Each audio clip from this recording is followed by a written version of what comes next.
Y vamos con el primer tema del día. De acuerdo con cifras del Instituto Nacional de Estadística y Geografía, el INEGI, más de 5.500 mexicanos han perdido la vida por consumo de drogas ilegales como la cocaína y las anfetaminas. Quédate con nosotros porque queremos hablar desde el punto de vista de la prevención cuando son niños. Más de 38,000 mexicanos fallecieron a causa de adicciones, como el alcohol, medicinas o narcóticos, del año 2007 a 2018, de acuerdo con cifras del Instituto Nacional de Estadística y Geografía.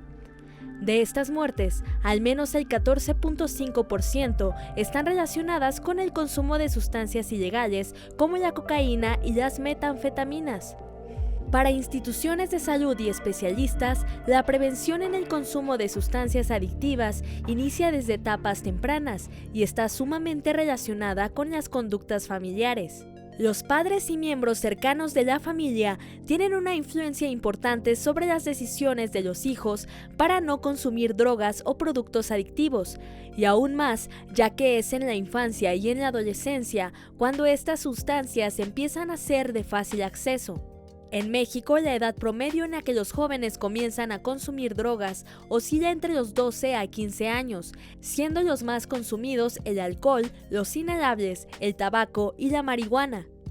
Especialistas apuntan que es en esta etapa cuando las decisiones de los jóvenes están basadas con mayor frecuencia en las emociones y el placer, además de que los motivos para consumirlas son problemas en el hogar o en la escuela.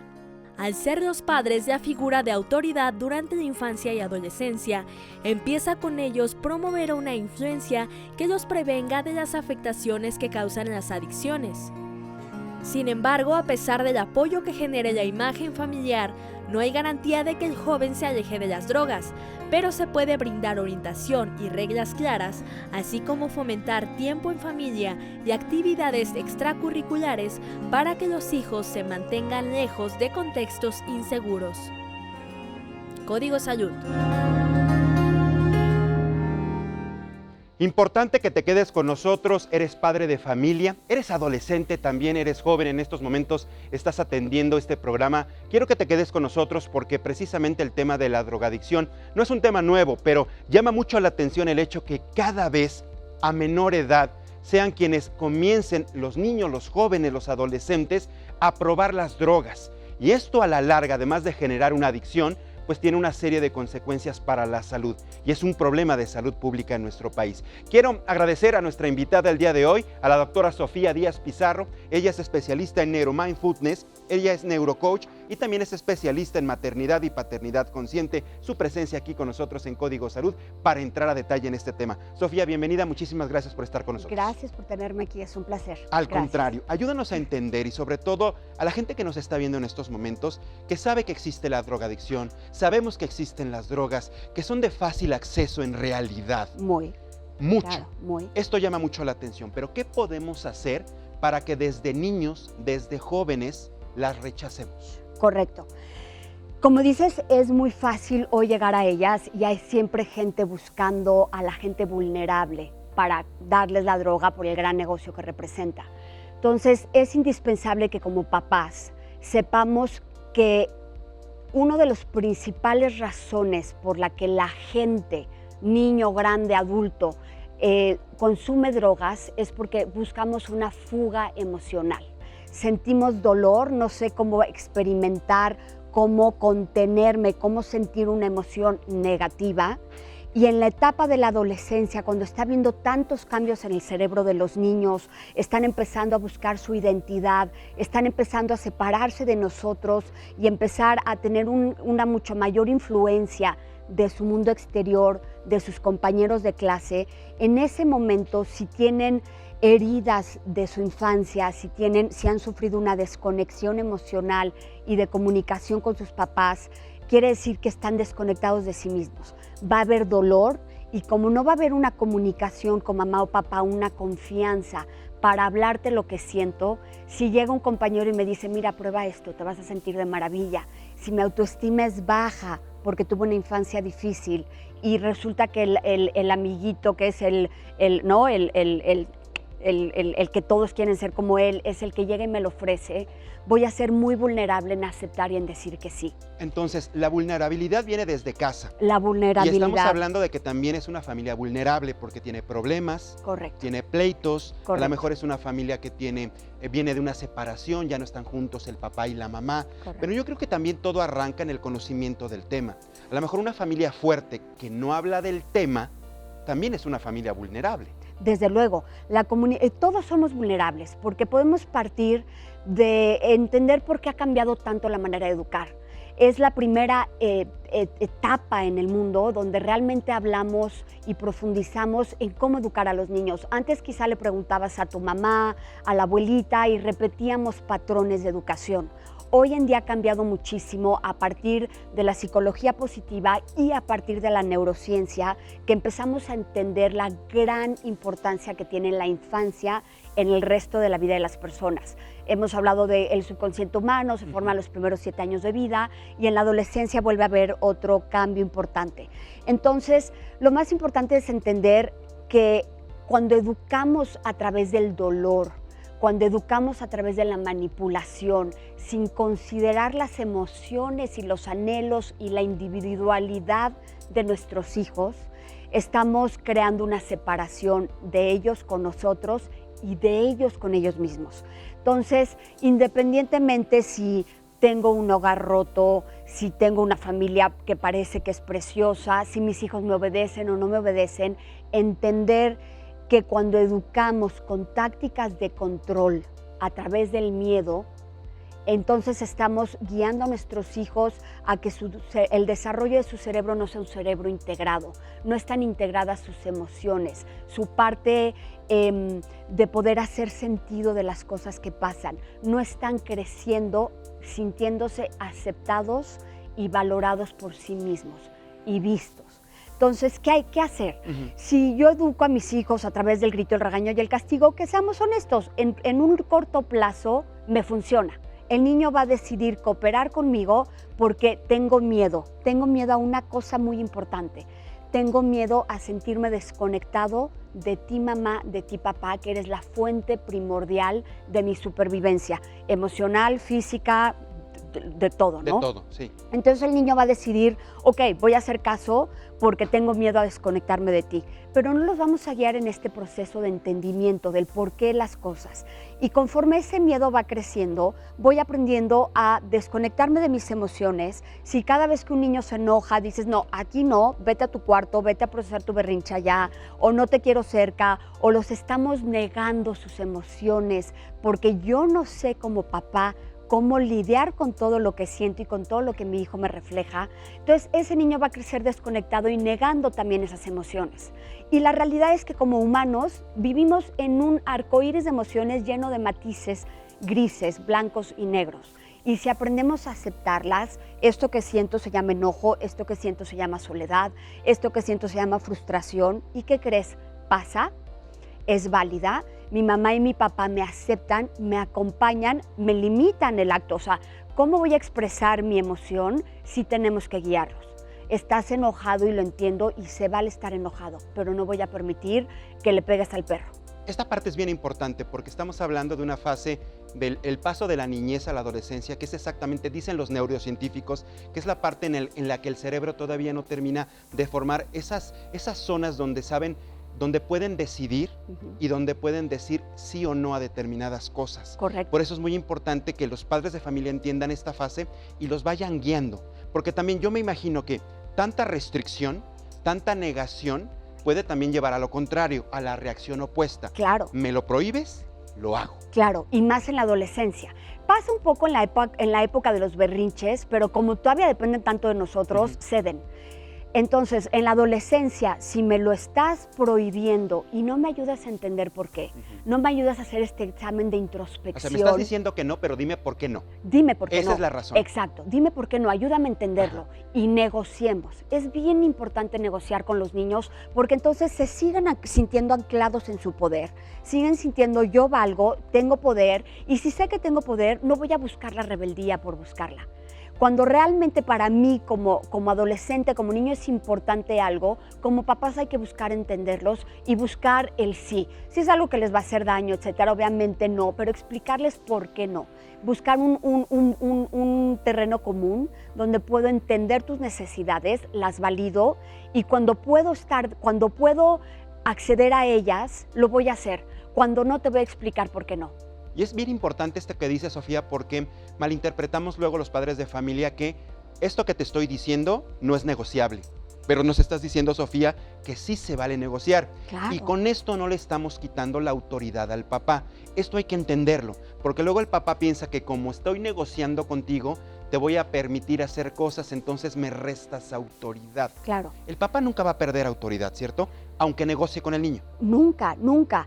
Y bueno, todo el principio de maternidad y paternidad consciente es soltar esta relación jerárquica, que si bien por el hecho de ser mamá y papá tengo la misión de guiarte, me corresponde guiarte en el camino y como mi corteza prefrontal está ya desarrollada, tengo la capacidad de discernir, tengo historia de aprendizaje que me ayuda a saber un poco por dónde vas.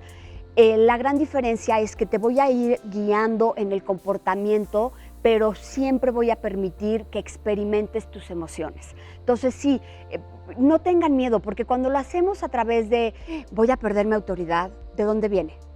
Esa manera de pensar viene del miedo. Si pierdo mi autoridad, entonces me van a sobrepasar. Y eso es algo que aprendieron ellos de chicos, porque la autoridad, el autoritarismo era la manera de educar del pasado. Exactamente, entonces por eso muchos padres al pensar que van a negociar con los niños es perder la autoridad y no es así. Todo lo contrario. Todo lo contrario. Ahora, también hacernos conscientes de que tenemos una enorme responsabilidad en casa, porque también muchos papás dejan completamente la responsabilidad a las escuelas. Cuando en realidad sí aportan las escuelas, pero la maestra está, digamos, ocupada enseñando otras cosas. Puede complementar lo que se aprende y se puede llevar, digamos, de un inicio en casa. Pero tampoco hay que dejarle toda la responsabilidad a las escuelas. Desde luego que no, papá y mamá solo hay uno, ¿no? Nosotros somos los responsables número uno de la parte emocional e integral de nuestros hijos. La escuela no lo es. La escuela nos da el espacio para que aprendan, para que desarrollen su intelecto, para que entiendan lo que una escuela viene a enseñar, como la parte académica. Pero la parte emocional se puede quizás llevar en conjunto. Si nuestros hijos están actuando mal en el colegio, es responsabilidad del colegio involucrar a los padres y ver el por qué. En maternidad y paternidad consciente siempre hablamos de que primero hay un qué. Hay que fijarnos en qué pasa con nuestros hijos. Eso es la acción. Si nos quedamos ahí, no vamos profundo y no entendemos qué pasa. Entonces, pasar del qué. El niño está reprobando matemáticas. Ir al por qué. Es ser este investigador que voy a ir profundo a ver por qué mi hijo no está queriendo estudiar. Quizás las matemáticas no es su fuerte y lo tengo que entender y no encasillarlo en eso, ¿no? Pero si no nos vamos al por qué, no podemos conectar con ellos donde están. Así es. Solo cuando conectamos podemos entonces ir al cómo. ¿Cómo guío a mi hijo? ¿Cómo ayudo a que mi hijo pueda estudiar mejor? ¿Cómo ayudo a que mi hijo trascienda lo que está pasando? Y lo mismo ocurre con las drogas. Una vez que detectamos que uno de nuestros hijos, adolescente, jovencito, tiene un problema con las drogas, hay que encontrar por qué llegó a eso. Correcto. ¿Por qué llegué a eso? Y, ojo, nos va a dar terror como papás saber que nuestros hijos ahí, enterarnos. Claro. Vamos a posiblemente caer en la culpa.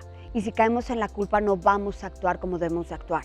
Es muy importante, primero, hacernos responsables de nuestras emociones y decir, esto me corresponde a mí sanarlo y tomar responsabilidad de esto. Ahora, ¿cómo ayuda a mi hijo? ¿Por qué está pasando esto? Y no tener miedo. Si fue porque, hijo, de chiquito no pude estar, los dejé y trabajé y ahora estoy viendo que mi hijo tiene un gran vacío mío, el primer paso, como en todo problema, es aceptar lo que sucede.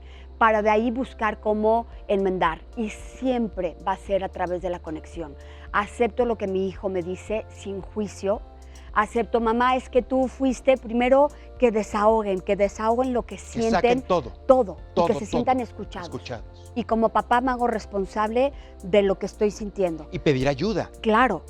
Los papás en estos casos yo creo que no son suficientes como para poder sacar al niño a flote, ¿no?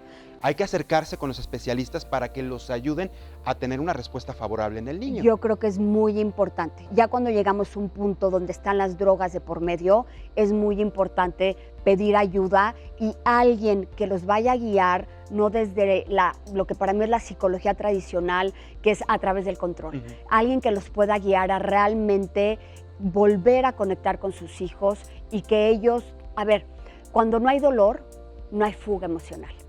Si el dolor se sana la necesidad de fugarme en una droga, en el alcohol, en el ejercicio, en el trabajo, en la comida, en lo que sea. Entonces, si logramos sanar la herida que está haciendo que el niño busque fugarse, tenemos mucha más posibilidad de que el niño no lo haga.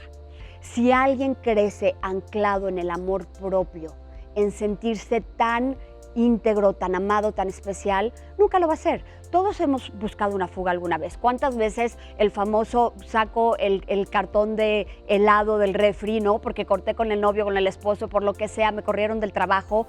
Y como es tan, me sobrepasa la emoción y no estoy acostumbrado a sentarme con mi emoción presente y decir, esto es lo que estoy sintiendo, está bien, permito sentirme la emoción porque sé que va a pasar.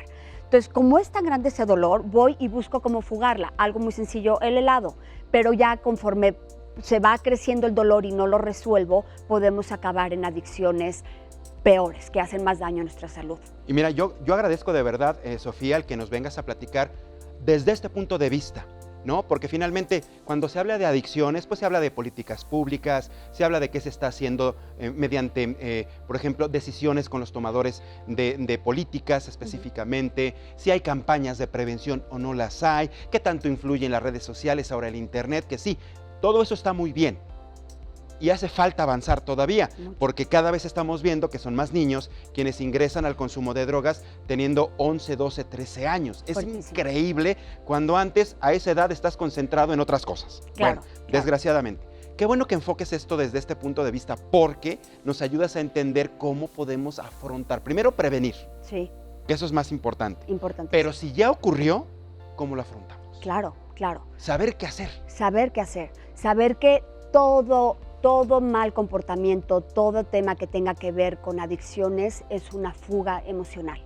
Entonces, conéctense por qué mi hijo se está sintiendo así, cómo lo ayudo, cómo lo acompaño, cómo lo lleno de amor y de entendimiento para que logre sanar ese dolor. Y si necesitan ayuda profesional, desde luego buscarla siempre desde el lado que te digo, ¿no? Del amor, de la ayuda, siempre enfocarnos en lo positivo. Y algo que pueden hacer es buscar cómo constantemente reforzar en sus hijos todo lo positivo que ven en ellos. Cuando quieren regañarlos, cuando quieren guiarlos, en la adolescencia, en la infancia, en cualquier etapa, traten de enfocarse mucho más en todo lo positivo que ven. Hijo, qué padre te salió hoy tal cosa, qué padre que pudiste sacar un 7 en tal materia. Entre más percibe el ser humano las cosas positivas que hacemos, más las vamos a querer hacer. Y va a poder mejorar ese niño. Y va a poder mejorar. El próximo mes ya no va a sacar 7, ya va a sacar 8. Va a sacar 8 muy probablemente, pero lo padre es que se va a sentir tan bien de que siente que está haciendo las cosas bien, que no va a buscar cosas que le hagan daño. Muy bien, y que hablen en casa. Importante que hablen en casa con los niños de los peligros de las drogas, que todo esto existe y el momento más importante, decir no, para evitar problemas a futuro. Pues querida Sofía Díaz Pizarro, muchísimas gracias por haber estado con nosotros en Código Salud. Importantísima tu participación para entender esto, sobre todo con este enfoque preventivo. Perfecto, gracias, muchísimas Sofía. gracias. No te levantes, muchísimas gracias. Interesante el tema, ya lo sabes, cualquier detalle puedes contactar a Sofía para tener más datos.